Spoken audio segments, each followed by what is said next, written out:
ಬಸ್ಸಾರು ಸೊಪ್ಪಿನ ಪಲ್ಯ ಮಾಡೋಕ್ಕೆ ಮೊದಲು ಪಾತ್ರೆಗೆ ನೀರು ಹಾಕಿ ಅದಕ್ಕೆ ಬೇಳೆ ಹೆಸರು ಕಾಳು ಹಾಕಿ ಒಂದು ಅರ್ಧ ಬೇಯೋಂಗೆ ಬೇಯಿಸ್ಕೋಬೇಕು. ಅರ್ಧ ಬೆಂದಿದೆ ಅಂತ ಗೊತ್ತಾದಮೇಲೆ ತೊಳೆದು ರೆಡಿ ಇಟ್ಕೊಂಡಿರೋಂಥ ಸೊಪ್ಪನ್ನ ಹಾಕಿ ಅದು ಒಂದು ಮುಕ್ಕಾಲು ಭಾಗ ಬೇಯೋಂಗೆ ಬೇಯಿಸ್ಕೋಬೇಕು.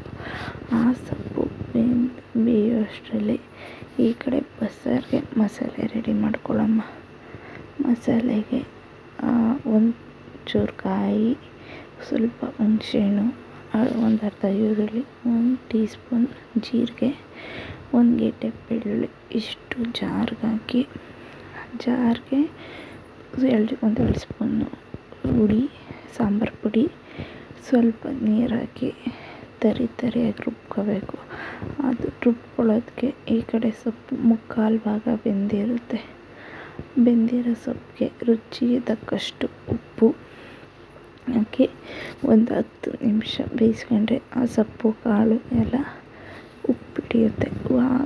ಅದಾದಮೇಲೆ ಬೆಂದಿರೋಂಥ ಸೊಪ್ಪು ತರಿಯಾಗಿ ರುಬ್ಬಿರೋಂಥ ಮಸಾಲೆಗೆ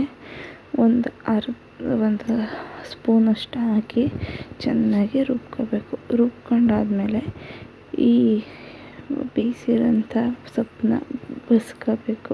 ಅಂದರೆ ಸೊಪ್ಪು ಬೇರೆ ನೀರು ಬೇರೆ ಮಾಡಿಕೊಂಡು ಆ ಬೇಯಿಸಿರೋಂಥ ಸೊಪ್ಪಲ್ಲಿ ನೀರಿಗೆ ರುಬ್ಬಿರೋಂಥ ಮಸಾಲೆ ಬೇಯಿಸಿರೋಂಥ ನೀರನ್ನ ಹಾಕಿ ಚೆನ್ನಾಗಿ ಒಂದು 10 ನಿಮಿಷ ಕುದಿಸಿದ್ರೆ ಬಸ್ಸಾರು ರೆಡಿ.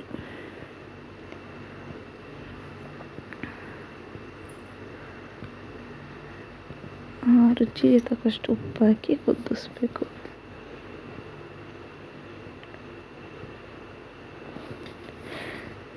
ಈ ಕಡೆ ಇನ್ನೊಂದು ಕಡಾಯಿಗೆ ಪಲ್ಯ ಮಾಡ್ಕೊಳ್ಳೋಕ್ಕೆ ಒಂದು ಕಡಾಯಿಗೆ ಅದಕ್ಕೆ ಎಣ್ಣೆ, ಸಾಸಿವೆ, ಈರುಳ್ಳಿ, ಒಣಮೆಣಸಿನ್ಕಾಯಿ ಹಾಕಿ ಚೆನ್ನಾಗಿ ಈರುಳ್ಳಿ ಕೆಂಪಾಗೋ ತನಕ ಚೆನ್ನಾಗಿ ಹುರ್ಕೋಬೇಕು.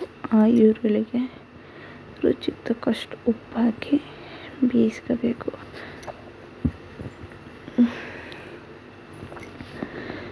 ಈರುಳ್ಳಿ ಬೆಂದ ನಂತರ ಈ ಪಕ್ಕದಲ್ಲಿರೋ ಸೊಪ್ಪನ್ನ ಹಾಕಿ ಅದನ್ನು ಚೆನ್ನಾಗಿ ಒಂದು 10 ನಿಮಿಷ ಬೇಯಿಸ್ಕೊಂಡ್ರೆ